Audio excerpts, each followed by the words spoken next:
ಶ್ರೀಗುರುಭ್ಯೋ ನಮಃ. ವಂದೇ ವಂದ್ಯಂ ಸದಾನಂದಂ ವಾಸುದೇವಂ ನಿರಂಜನಂ ಇಂದಿರಾಪತಿಮಾಧ್ಯಾದಿವರದೇಶವರಪ್ರದಂ. ದ್ವಾದಶ ಸ್ತೋತ್ರದಲ್ಲಿ ದ್ವಿತೀಯ ಸ್ತೋತ್ರ, ಮೊದಲನೇ ಶ್ಲೋಕ. ಸುಜನೋಧದಿ ಸಂವೃದ್ಧಿ ಪೂರ್ಣಚಂದ್ರೋ ಗುಣಾರ್ಣವಃ ಅಮಂದಾನಂದ ಸಾಂದ್ರೋ ನಃ ಪ್ರೀಯತಾಮಿಂದಿರಾಪತಿಃ. ಶ್ರೀ ಗುರುಭ್ಯೋ ನಮಃ. ವಿಶ್ವಪತಿ ತೀರ್ಥರ ವ್ಯಾಖ್ಯಾನ, ಅದರ ಅವತಾರಿಕೆ ಹೀಗಿದೆ. ಉಪನಿಷತ್ ಸಿದ್ಧ ಗುಣವಿಶೇಷ ವಿಶಿಷ್ಟತೆಯ ಹರಿಂ ಸ್ತೌತಿ. ಉಪನಿಷತ್ತುಗಳಲ್ಲಿ ಪರಮಾತ್ಮನ ಗುಣಗಳನ್ನು ವರ್ಣನೆ ಮಾಡಿದ್ದಾರೆ. ಆ ಗುಣಗಳಿಂದ ಕೂಡಿದವನಾಗಿ ಪರಮಾತ್ಮ ಇದ್ದಾನೆ, ಅಂದರೆ ಪರಮಾತ್ಮ ಗುಣಪೂರ್ಣನಾಗಿದ್ದಾನೆ ಎನ್ನುವ ವಿಚಾರವನ್ನ ಇಲ್ಲಿ ಇಟ್ಟು ಆಚಾರ್ಯರು ಪರಮಾತ್ಮನನ್ನ, ಶ್ರೀಹರಿಯನ್ನ ಸ್ತೋತ್ರ ಮಾಡ್ತಾ ಇದ್ದಾರೆ. ಹಾಗೆ ಅಂತ. ಸುಜನೋಧದಿ ಸಂವೃದ್ಧಿ ಪೂರ್ಣಚಂದ್ರ ಶೋಭನಾಹ ತೇ ಜನಾಹ ಸುಜನಾಹ. ಸುಜನಾಹ ಅಂದ್ರೆ ಸಜ್ಜನರು. ಪರಮಾತ್ಮನಲ್ಲಿ ಜ್ಞಾನ, ಭಕ್ತಿ, ವಿಷಯದಲ್ಲಿ ವೈರಾಗ್ಯ ಇತ್ಯಾದಿಗಳು ಇರತಕ್ಕವರು. ಹಾಗೆ ಅಂತ. ಉದದಯ ಇವ ತೇಷಾಂ ಸಮೃದ್ಧಿ ತಸ್ಯಾಂ ಪೂರ್ಣಚಂದ್ರ ಇವ.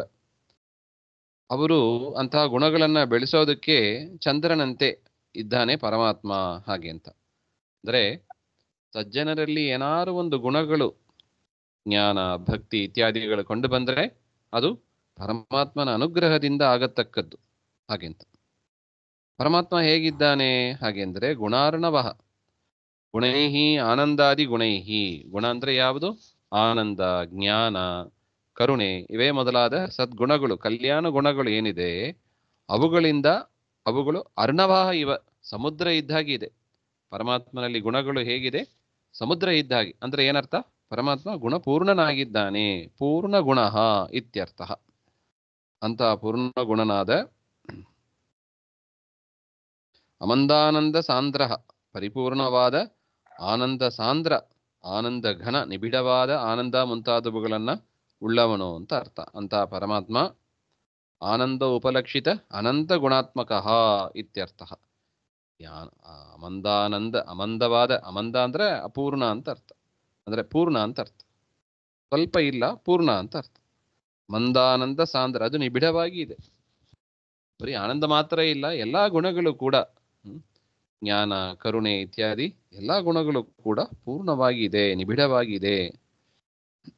ಅಮಂದಾನಂದ ಸಾಂದ್ರ ಅಂತಹ ಪರಮಾತ್ಮ ಇಲ್ಲಿ ಗುಣಗುಣಿನೋಹೋ ಭೇದಾಭಾವೇಪಿ ವಿಶೇಷಾಖ್ಯ ಅಚಿಂತ್ಯ ಶಕ್ತಿ ಬಲಾತ್ ಗುಣಗುಣಿನೋಹೋ ಭಾವ ಉಪಪತ್ತಿ ಇತಿ ಭಾವ. ಯದ್ಯಪಿ ಪರಮಾತ್ಮ ಬೇರೆ ಇಲ್ಲ, ಪರಮಾತ್ಮನ ಗುಣಗಳು ಬೇರೆ ಇಲ್ಲ. ಈಗ ನಾವು ಹೇಳುವುದಾದರೆ ಜೀವನ ಸ್ವರೂಪದಲ್ಲಿ ಇರತಕ್ಕ ಜ್ಞಾನ ಭಕ್ತಿಯಾದಿಗಳು ಬೇರೆ, ಈ ಮನಸ್ಸಿನಲ್ಲಿ, ಈ ಶರೀರದಲ್ಲಿ ಇರತಕ್ಕ ಜ್ಞಾನ ಭಕ್ತಿಯಾದಿಗಳು ಬೇರೆ. ಇದು ಮೋಕ್ಷದಲ್ಲಿ ನಮ್ಮ ಜೊತೆಗೆ ನಾವೇನೀಗ ಶಾಸ್ತ್ರ ವಿಚಾರ ಕೇಳಿ ಪಡಿತೀವಿ, ಅದು ಮೋಕ್ಷದಲ್ಲಿ ಬರೋದಿಲ್ಲ. ಲಿಂಗದೇಹ ಭಂಗ ಆದಾಗ ಆ ಮನಸ್ಸು ಕೂಡ ಒಟ್ಟೋಗ್ತದೆ. ಮತ್ತೆ ಮೋಕ್ಷದಲ್ಲಿ ಜ್ಞಾನ ಭಕ್ತಿಯಾದಿಗಳು ಇರೋದಿಲ್ಲವಾ ಹಾಗೆ ಅಂದ್ರೆ, ಮೋಕ್ಷದಲ್ಲಿ ಜ್ಞಾನ ಭಕ್ತಿಯಾದಿಗಳು ಇರುತ್ತೆ, ಆದರೆ ಎಂಥದದು? ಸ್ವರೂಪಭೂತವಾದದ್ದು. ಅದೇ ರೀತಿಯಾಗಿ ದೇವರಿಗೂ ಕೂಡ ಏನಿಲ್ಲ? ಭೇದ ಇಲ್ಲ. ದೇವರು ಬೇರೆ ಇಲ್ಲ, ದೇವರ ಗುಣಗಳು ಬೇರೆ ಇಲ್ಲ. ಈಗ ನೋಡಿ, ನಮಗೂ ಸ್ವರೂಪದಲ್ಲಿ ಮೋಕ್ಷದಲ್ಲಿ ನಮಗೂ ಜ್ಞಾನ ಭಕ್ತಿ ಎಲ್ಲವೂ ಇದೆ. ಆದರೆ ಜೀವ ಬೇರೆ ಇಲ್ಲ, ಅವನ ಗುಣಗಳು ಬೇರೆ ಇಲ್ಲ. ಆ ದ್ವೈತ ಸಿದ್ಧಾಂತದಲ್ಲಿ ಗುಣಗುಣಿಗಳಿಗೆ ಅಭಾವವನ್ನ, ಭೇದ ಇಲ್ಲ ಅಂತ ಹೇಳಿದ್ರು, ಅಭೇದವನ್ನ ಹೇಳಿದ್ರು ಕೂಡ ಭೇದ ಇದ್ದಂತೆ ಒಂದು ವ್ಯವಹಾರ ಮಾಡ್ತೀವಿ ನೋಡಿ. ಭೇದ ಇದ್ದಂತೆ ಒಂದು ವ್ಯವಹಾರ ಅಂದ್ರೆ ಏನರ್ಥ? ಪರಮಾತ್ಮನ ಗುಣಗಳು ಜ್ಞಾನ, ಆನಂದ. ಪರಮಾತ್ಮನ ಗುಣಗಳು ಅಂದ್ರೆ ಏನರ್ಥ ಬಂತು?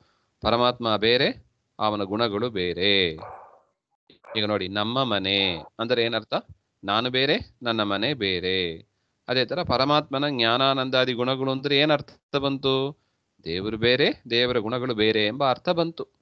ಅದರ ವಾಸ್ತವಿಕವಾಗಿ ಪರಮಾತ್ಮನಿಗೂ ಪರಮಾತ್ಮನ ಗುಣಗಳಿಗೂ ಭೇದ ಚಿಂತನೆ ಮಾಡಬಾರ್ದು. ಅದರಿಂದ ಮತ್ತೆ ಹೇಳ್ತೀವಲ್ಲ ಹಾಗೆಂದ್ರೆ, ಅದಕ್ಕೆ ಶಾಸ್ತ್ರದಲ್ಲಿ ಒಂದು ಒಪ್ಪಿಗೆ ಇದೆ, ವಿಶೇಷ ಅಂತ ಕರೀತಾರೆ. ಆ ವಿಶೇಷದ ಬಲದಿಂದ ಅದು ಭೇದ ಪ್ರತಿನಿಧಿ, ಭೇದದ ರೆಪ್ರೆಸೆಂಟೇಟಿವ್. ಎಲ್ಲಿ ಅಭೇದ ಇದೆಯೋ ಅಲ್ಲಿ ಭೇದ ಇದ್ದಂತೆ ವ್ಯವಹಾರ ಮಾಡಲಿಕ್ಕೆ ಉಪಯುಕ್ತವಾದದ್ದು ಆ ವಿಶೇಷ. ಹಾಗೆ ಅಂತ. ಅದರಿಂದ ಪರಮಾತ್ಮನಿಗೂ ಪರಮಾತ್ಮನ ಗುಣಗಳಿಗೂ, ಆನಂದಾದಿ ಗುಣಗಳಿಗೂ ಭೇದ ಇಲ್ಲದೇ ಇದ್ರೂ ಕೂಡ ನಾವು ಪರಮಾತ್ಮನ ಗುಣ ಅಂತ ನಾವು ಸವಿಶೇಷ ಭೇದ ಅಂತ ಕರೀತಾರೆ. ಇದು ವಿಶೇಷ ನಿಮಿತ್ತದಿಂದ ಒಂದು ಭೇದವನ್ನ ನಾವು ಹೇಳಿ ಆ ದೇವರ ಗುಣಗಳು ಅಂತ ವ್ಯವಹಾರ ಮಾಡ್ತೀವಿ. ವಾಸ್ತವಿಕವಾಗಿ ದೇವರಲ್ಲಿ ಭೇದ ಇಲ್ಲ ಅಂತ ಅದರ ಅಭಿಪ್ರಾಯ. ಅದನ್ನ ಇಲ್ಲಿ ಗುರುಗಳು ಕೊಡ್ತಾ ಇದ್ದಾರೆ. ಈದೃಶ ಇಂದಿರಾಪತಿ, ಇಂಥ ಆನಂದಾದಿ ಗುಣಗಳು ಪೂರ್ಣವಾಗಿ ಇರತಕ್ಕ ಪರಮಾತ್ಮ ಇಂದಿರಾಪತಿ ಲಕ್ಷ್ಮೀಪತಿಯಾದ ಶ್ರೀಮನ್ನಾರಾಯಣನು ಅಸ್ಮಾಕಂ ಪ್ರಿಯತಾಂ, ಅಂದ್ರೆ ಪ್ರೀತೋ ಭವತು ಅಂತ, ನಮ್ಮಲ್ಲಿ ಪ್ರೀತನಾಗಲಿ ಅಂತ ಅರ್ಥ.